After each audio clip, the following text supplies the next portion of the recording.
December 2018. Backpack in Regina. Elizabeth.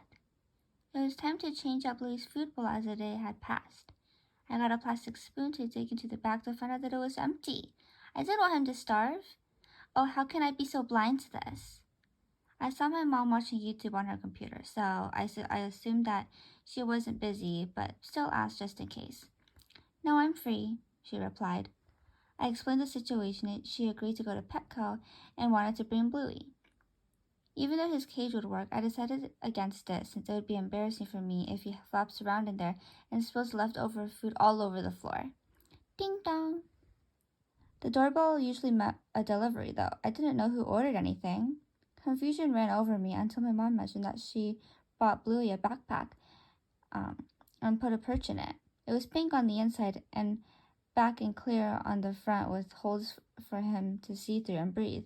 It was an excellent idea. Wow, who knew birds can go in backpacks?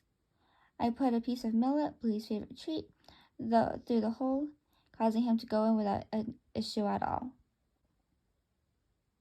Later, I got my shoes and purple jacket on and walked into the car with Bluey on my lap. He hadn't seen much of the outside world yet, so I decided to raise him up to show him the distant mountains, whose tops looked as if covered by clouds and the sun shining just outside the window. He seemed a little frightened at first, but soon chirped as I turned on Girl on Fire by Alicia Keys. When the sign of Petco came into view, we parked in the parking lot and walked in with me carrying Bluey on my back. The aisle I went to was the one full of bird toys and food. Bird food mix here. Look, Elizabeth, would you like to get another budgie who can be Bluey's girlfriend? My mom asked me while pointing to a beautiful white budgie. No. I just bonded with him so well, and a mate would steal that ability from us, I said. Even though she was so adorable, I couldn't possibly take that risk. My mom went with it, but I remembered the recent videos I watched. If I were to name that budgie, it would be Regina. Sorry, Bluey, not now. Maybe in the future, I told him, not promising anything. His eyes seemed so excited yet downhearted, though, and he went back to eating his millet and soon his new food. Bluey. I found out there wasn't any food left in my food bowl, but luckily Elizabeth found out soon after I did. She walked away, and then a huge pink monster wanted to swallow me alive. However, there was one thing that kept me sane. Millet. My beloved millet. I also loved lettuce, but she didn't put any in. She put me in quickly and closed me up, and after realizing I was still alive, I began to eat in peace. Now this is something different compared to my normal cage.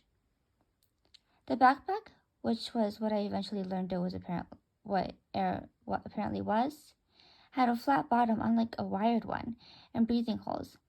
I tried to get out, but my foot slipped, causing me to trip. She brought me into the car garage, which is as dark as the night sky, and then the sun glared at me intensely.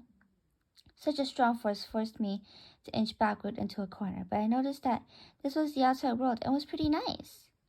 The music that came along, chirp to the beat, chirp, chirp, chirp. Time seemed to have flown by too quickly, since after just one song, we went out of the car and into a strange building with many aisles full of different animals and packages. There were even bags of budgies on it that were either my colors or green and yellow. Elizabeth grabbed one and walked over as her mom asked, "Look, Elizabeth, would you like to get another budgie who can be Bluey's girlfriend?" She denied it, but still let me look at the attractive white budgie. Her red eyes sparkled like a ruby. Her beak was just as smooth as mine. Wait, but if she comes home, I won't get full attention. No, I don't want her then. It's supposed to be just me. Me only. 2 no's overpowered 1 yes, so I stay single, meaning that I won't have to share love, food, and water.